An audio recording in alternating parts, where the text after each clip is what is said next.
Assalamualaikum warahmatullahi wabarakatuh. Puji dan syukur kepada Allah Subhanahu wa taala yang pada hari ini kita masih diberikan kesehatan. Hari ini kita masuki bab 4 tentang perlindungan dan penegakan hukum. Kompetensi dasar mendeskripsikan pengertian sistem hukum dan peradilan nasional.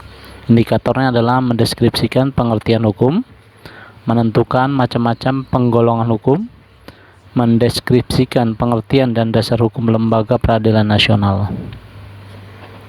Hukum adalah peraturan yang secara resmi dianggap mengikat, yang dibuat atau ditetapkan oleh penguasa, pemerintah, atau otoritas.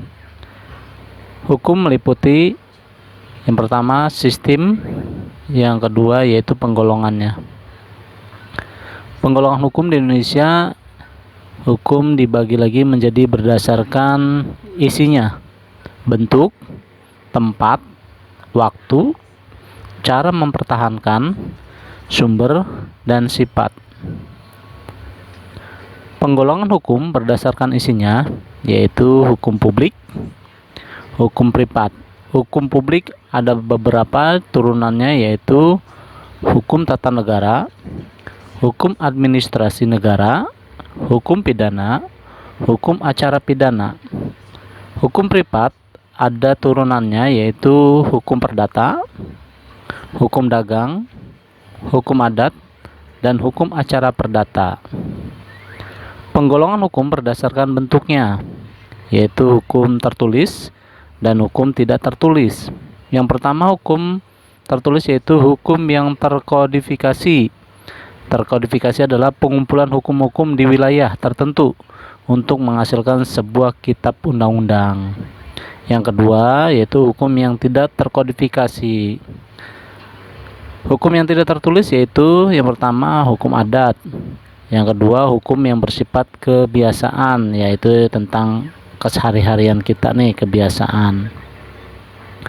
Penggolongan hukum berdasarkan sumbernya yaitu hukum undang-undang, hukum traktat, hukum jurisprudensi, hukum kebiasaan yang tadi adat ya, terus hukum doktrin. Nah itu ada penjelasan traktat itu apa, jurisprudensi itu apa, dan doktrin itu apa, nanti dibaca lagi. Penggolongan hukum berdasarkan sifatnya yaitu hukumnya memaksa, terus hukum itu juga mengatur ya, ada dua yaitu memaksa dan mengatur. Penggolongan hukum berdasarkan tempat berlakunya yaitu hukum lokal, hukum nasional, hukum internasional, dan hukum asing. Penggolongan hukum berdasarkan waktu berlakunya yaitu hukum ius constitutum ya, terus hukum ius constituendum, dan hukum asasi. Penggolongan hukum berdasarkan cara mempertahankan yaitu hukum material dan hukum formal. Nah, ini kita memasuki peradilan. Peradilan adalah segala sesuatu yang berkaitan dengan perkara peradilan yang meliputi lembaga-lembaga peradilan dan proses-proses peradilan. Tugas pokok lembaga peradilan adalah menerima, memeriksa, mengadili, dan menyelesaikan perkara-perkara yang diadukan atau diajukan. Landasan hukum peradilan nasional, Undang-Undang Nomor 4 Tahun 2004 tentang kekuasaan kehakiman.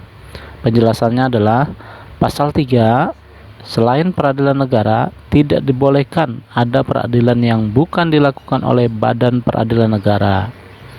Pasal 4 ayat 1, setiap putusan pengadilan menghasilkan putusan akhir yang adil berdasarkan ketuhanan yang Maha Esa. Pasal 4 ayat 2, sederhana peraturannya, mudah dipahami dan tidak terbelit-belit, cepat, tidak berlarut proses penyelesaiannya, biayanya ringan, tidak membebankan kepada pihak yang bersengketa. Pasal 5 ayat 1, di depan hukum semua orang adalah sama. Pasal 6, apabila tidak ada perkara yang diajukan kepada hakim, hakim bersikap menunggu diajukannya perkara. Pasal 16, pengadilan wajib menemukan hukum dengan jalan memahami nilai hukum yang ada di masyarakat. Pasal 17 ayat 1, satu hakim ketua dan 2 hakim anggota. Pasal 19, sidang terbuka untuk umum, social control.